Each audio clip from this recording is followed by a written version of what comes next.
Et salut à tous. Aujourd'hui, un petit sujet d'actualité, un petit fait divers dans le monde du spectacle que vous avez peut-être vu passer. C'est un article de Libération. Et avec cette vidéo, je sens que je vais perdre encore des abonnés. Donc on attaque tout de suite. Il s'agit du chanteur de Rammstein, qui est donc Till Lindemann, pardon, qui est accusé d'être au cœur d'un système de prédation sexuelle. Rien que ça. Après des accusations d'une fan irlandaise, une enquête journalistique en Allemagne révèle un système de rabattage de jeunes femmes pour assouvir les appétits sexuels du chanteur à ses concerts, avec des rapports qui n'auraient pas toujours été consentis.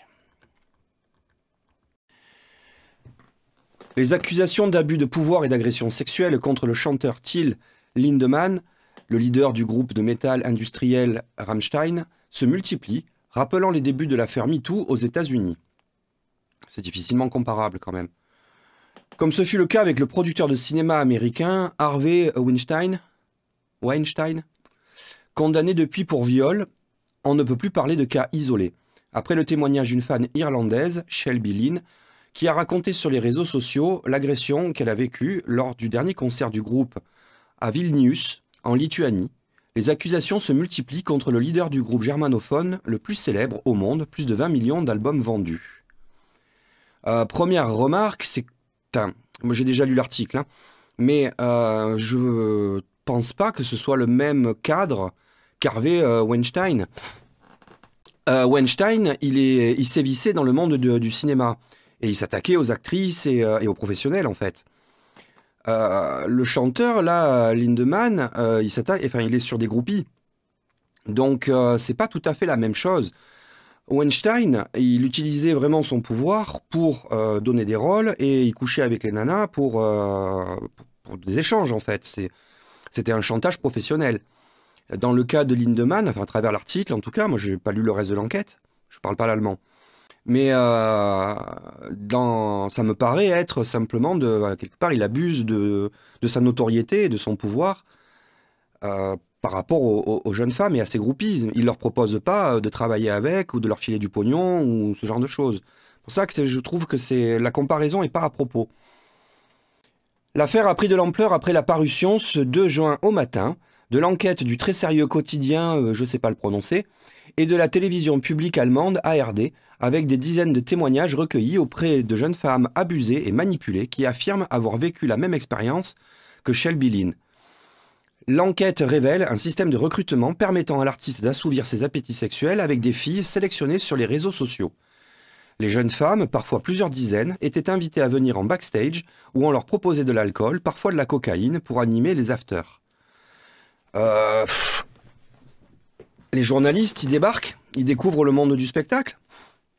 Depuis qu'on a la télévision et qu'on a des stars internationales qui arrivent à regrouper des foules de plusieurs dizaines ou centaines de milliers de personnes pour faire des spectacles, des concerts, les afters, c'est assez fréquent quand même, que ce soit drogue ou alcool. C'est quelque chose qui est extrêmement courant. Moi qui travaille dans le monde du spectacle en France, donc un des pays les plus répressifs, je peux vous garantir que de la drogue, il y en a un paquet, quoi. Et pas que dans les soirées électro, hein, j'en vois vraiment dans tous les milieux, partout, quoi. Donc ça, jusque-là, les afters, c'est pas un souci. Qu'ensuite, il y ait des jeunes femmes qui essayent de se rapprocher des artistes et d'avoir des relations avec, là aussi, depuis que la télé existe. Je dirais même que depuis que les stars existent quelque part, même à l'époque romaine, à mon avis, si on creuse un peu, qu'on regarde les gladiateurs, certains, c'était des véritables stars de l'Empire romain, où je suis sûr qu'il devait y avoir des nanas qui allaient se mettre dans leur plumard, quoi. Déjà à l'époque. Ensuite, l'histoire du rabattage, bon, bah, il a organisé son truc, quoi. Pour l'instant, en tout cas, ce qui est dit, la chose qui me gêne, c'est le manque de consentement. Ça, c'est autre chose. C'est-à-dire que le viol, pour moi, c'est pas acceptable, du tout. Pour le reste, on va voir plus loin dans l'article. Une certaine Alena M, ancienne groupie engagée par Rammstein, était chargée de rabattre des femmes selon les critères de Lindemann.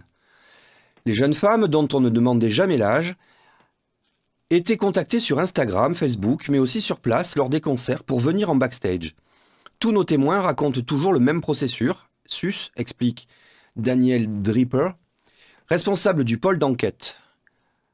une témoin a raconté qu'on lui avait clairement proposé pendant un concert une relation sexuelle avec Lindemann en échange d'un passage en backstage.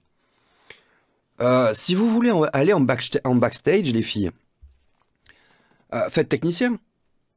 Entrez dans le monde du spectacle et rentrez dans le monde de la technique. Des artistes, vous allez en croiser plein, vous aurez toujours accès au backstage, et vous allez voir que c'est pas... comment dire, c'est très surfait en fait. Hein. Un backstage, c'est juste des salles enfumées quand t'es les fumeurs, qui picolent, qui se droguent, qui rigolent, et qui passent une soirée en fait. C'est une bringue locale avec des artistes. Mais n'imaginez pas que c'est parce que le mec... c'est une star internationale avec des dizaines de millions de personnes que c'est forcément un bon vivant ou une bonne hôte ou enfin c'est des bringues hein. Et encore dans les salles de spectacle selon où c'est les bringues elles sont extrêmement succinctes parce qu'on tolère pas qu'ils fassent n'importe quoi dans les locaux quoi. Nous quand on accueille des artistes quelle que soit leur notoriété il y a des choses qu'ils n'ont pas le droit de faire dans une salle de spectacle et que personne n'a le droit de faire en fait y compris dans le backstage. Tout s'est passé vite et violemment. Alors là, on arrive dans le cœur du problème, en fait. Si certaines femmes s'étaient préparées à l'idée d'un possible rapport sexuel, d'autres ne s'y attendaient pas. C'est un peu naïf quand même. Hein. Quand un groupe ou un artiste vous propose, même un technicien vous propose de venir en backstage, il a quand même une idée derrière la tête. Alors je dis pas qu'il va vous violer, mais je dis quand même qu'il y a une idée derrière la tête. Cynthia A, pseudonyme, alors âgée de 22 ans, se souvient lors d'un concert de 2020 que Till lui avait fait signe pour venir le rejoindre en coulisses. Il voulait lui montrer quelque chose. Elle raconte avoir été emmenée dans une pièce voisine pour une relation sexuelle qu'elle n'a pas pu refuser. J'ai pensé alors, oh mon Dieu, ça fait mal. Espérons que ce soit bientôt fini, témoigne-t-elle. Tout s'est passé vite et violemment. Une autre raconte qu'elle a perdu conscience dans la chambre d'hôtel du chanteur et que, reprenant ses esprits, Lindemann lui aurait demandé s'il pouvait continuer. Je ne savais même pas de quoi il voulait parler, témoigne-t-elle. Le pôle d'enquête a été prudent et scrupuleux. Il a obtenu des déclarations de toutes ces jeunes femmes sous le sceau de l'anonymat, mais aussi sous serment pour prouver sa bonne foi devant la justice. Il s'est assuré que les témoins ne se connaissaient pas avant leur déclaration. Pour l'instant, aucune plainte n'a été déposée contre Lindemann. Comme toujours, les femmes hésitent à franchir le pas de peur des conséquences, remarque Daniel Dripper. Alors, c'est pas qu'une peur des conséquences, c'est le coût d'un procès en fait. C'est que là, s'attaquer à quelqu'un comme Lindemann qui a des millions sur son compte en banque et qui a de quoi payer des armées d'avocats, de faire traîner les procédures, il est là le souci en fait, c'est le coût de la justice pour les plaignantes parce que la majorité des gens n'ont pas la puissance financière d'un gars comme lui. Alors ensuite, moi, j'arrive pas à capter un truc.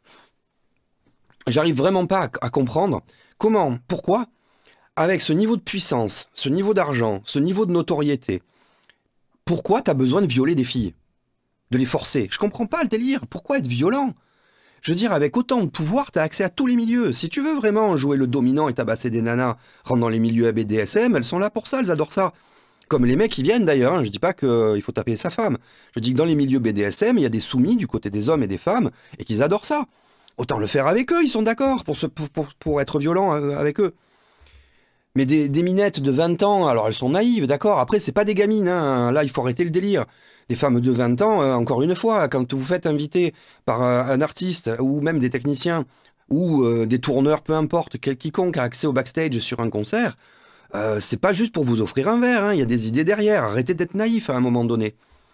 Et ensuite, le mec, avec la puissance qu'il a, la notoriété qu'il a, vu qu'il est adulé par des foules, s'il peut pécho des nanas différentes tous les soirs et que ça lui pose pas de problème, je sais pas s'il est en couple ou pas, du moment qu'elles sont majeures et consentantes, je vois pas le problème. Mais par contre, forcer des nanas, je comprends pas moi. Ça, j'adhère pas. Je veux dire, tant qu'elles sont consentantes, tu peux faire ta vie et tu n'auras jamais de problème avec la justice. Majeure, on est d'accord. C'est quand même bien de vérifier qu'elles soient quand même dans la tranche de l'égalité, parce que des fois, notamment dans les pays du Nord, on peut se trouver sur des jeunes filles, et je dis pas femmes, des jeunes filles, qui ressemblent à des femmes mais qui ont 13 ans. Donc c'est quand même bien de se renseigner. Mais après, c'est vrai que normalement, sur les concerts de Rammstein, les gens qui sont là sont des majeurs. Normalement. Le scandale tombe très mal pour Rammstein alors que le groupe se lance dans une tournée européenne. Plus de 240 000 personnes se sont arrachées les places de concert en quelques jours pour ces 4 prochaines dates au Stade olympique de Munich ce mois-ci. Le groupe doit se produire au Stade de France le 22 juillet. Rammstein est actuellement le meilleur produit culturel d'exportation d'Allemagne, rappelle je sais pas le lire. Euh, Produit d'exploitation culturelle, ça me rend dingue, quoi. On est en train de parler de musique, on est en train de parler d'art, qu'on aime ou pas Rammstein, c'est pas le problème. Mais produit culturel d'exportation en Allemagne, ça montre la vision quand même qu'ont les gens finalement de nos arts, quoi. Alors je dis pas que c'est pas un produit. Rammstein, c'est une marque, et c'est quand on voit la taille des spectacles, l'organisation, le nombre de personnes qui travaillent derrière, c'est une entreprise monstrueuse. On est d'accord. Mais enfin, l'écrire comme ça, je sais pas. Ensuite, je suis pas convaincu que ça leur pose beaucoup de problèmes, hein, cette histoire-là. Il va y avoir peut-être une partie de leurs fans qui diront ouais, tout ça. Mais bon, vu le style de musique et les sujets qu'il aborde et la façon dont c'est fait, je suis pas sûr qu'il perde beaucoup de dates. Le seul truc, c'est que si jamais il se fait condamner et que le chanteur va en tôle, il pourra plus chanter. Mais là encore, ça va prendre tellement de temps avant que les procès, s'il y en a, parce qu'il n'y a pas de dépôt de plainte là, mais s'il y a un procès, ça prend tellement de temps. Mec, il a 60 ans, à mon avis, il aura pris sa retraite. S'il apprend. Le gagne-pain de Rammstein, c'est la provocation. Rien que l'appellation de ce groupe de rock, fondé en 1994 par des musiciens originaires d'Allemagne, de l'Est, s'en le souffre. Il est tiré du nom d'une ville allemande, Rammstein avec un seul M, où s'est produite en 1988, sur une base américaine, la plus grande catastrophe de l'histoire des meetings aériens. Le groupe s'appelait d'ailleurs, au départ, Meeting aérien de Rammstein. À chaque nouvelle vidéo, les membres du groupe renchérissent dans le registre du brise tabou. En 1998, pour leur clip Stripped, j'ai un accent anglais, ils avaient utilisé des extraits de films tournés pendant les Jeux Olympiques de 1936 par la cinéaste propagandiste d'Adolf Hitler, Leni Riefenstahl. En 2009, la vidéo Pussy avait été interdite aux moins de 18 ans pour des scènes jugées pornographiques. Après, sur les télés nationales ou autres, il y a beaucoup de choses qui sont rapidement jugées pornographiques. Enfin, le titre Deutschland, en 2019, présente notamment des musiciens habillés avec des tenues rayées que portaient les détenus des camps de concentration nazis. Une mise en scène qui a été visionnée depuis plus de 317 millions de fois sur YouTube. Difficile à lire cette phrase. 319 millions de fois, ouais, 317 millions de fois sur YouTube, ben oui, ils ont beaucoup de notoriété. Alors moi, ça me choque pas qu'ils utilisent des vidéos de la Seconde Guerre mondiale ou effectivement qui brisent les tabous comme ça, dans la mesure où ils font pas l'apologie du nazisme et qui sont pas en train de soutenir cette idéologie-là, c'est quand même bien de rappeler ça à la mémoire des gens et surtout d'arrêter de l'enrober avec du sucre, quoi. Et que nos politiques se servent de ça et l'instrumentalisent au moindre truc, ça par contre ça choque pas. Mais quand il y a un groupe qui dénonce des trucs et qui choque un peu justement pour essayer de marquer les souvenirs, enfin je sais pas. Voilà. Bon, c'est un grand classique, je dirais, du monde du spectacle. Je sais pas derrière ce qui se passe vraiment, ce qui se passe dans la tête du chanteur. Moi, encore une fois, ce qui m'attriste, ce que je trouve inacceptable, c'est le manque de consentement.